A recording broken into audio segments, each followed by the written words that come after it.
času. Repliko, postopkovno kolegica Tamara Vonta, izvolite. Hvala lepa. Se ne drugo, ampak slučajno sem poslušala, približno sem štela, kolikokrat so bile omenjene naslednje besede. Veste, za take besede je potrebno imeti, spoštovani gospod Lisec, tudi konkretne dokaze, tako da ne boste po koprivah s čemerkoli že kar tako na suho vpletali. Torej, lopovščine je bilo rečeno nekajkrat. Upam, da boste tudi na sodišču, če vas tam kdo prijavi, seveda tukaj vas ščiti imuniteta, ampak vendarle, to tudi dokazali, katere so te lopovščine. Svinjarije ste rekli nekajkrat.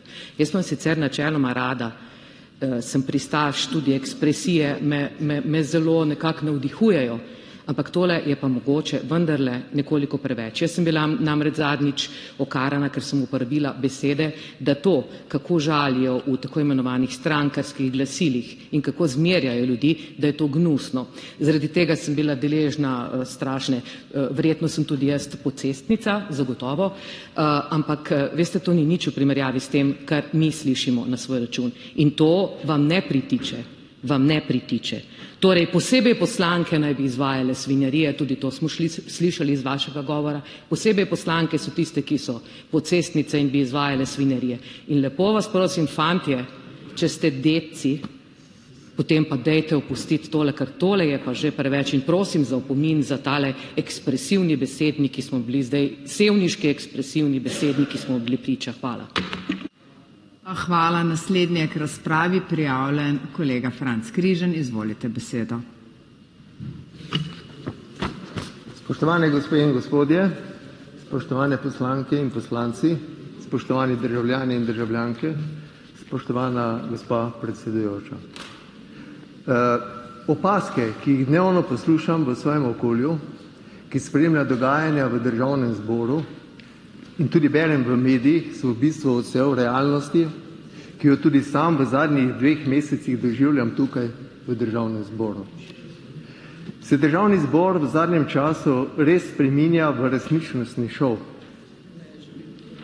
Rekli bi nedostojno in ponižujoče vprašanje za hram demokracije, ki naj bi bil vzor primernega vedenja in kulture dialoga. A očitno smo krivi tudi sami. Če celotna poslanska skupnost, vseh nas, prevzema nase odgovornost za nastope nekaterih posameznikov, ki so izjeme, a v javnosti žal najbolj odmevni.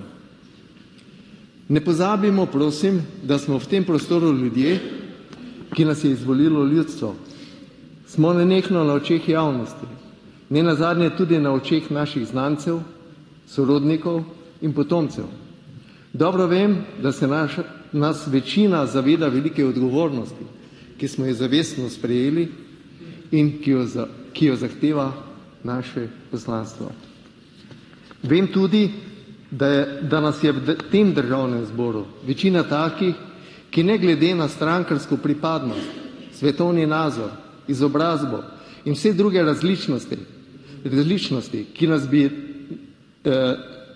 ki naj bi nas ločevale, namesto obogatile, znamo komunicirati med seboj odgovorno, strpno, spoštljivo. In neizmerno me veseli, da je tako. To je dokaz zrelosti in dejstva, da v tem Državnem zboru znamo vseeno sobivati v različnosti.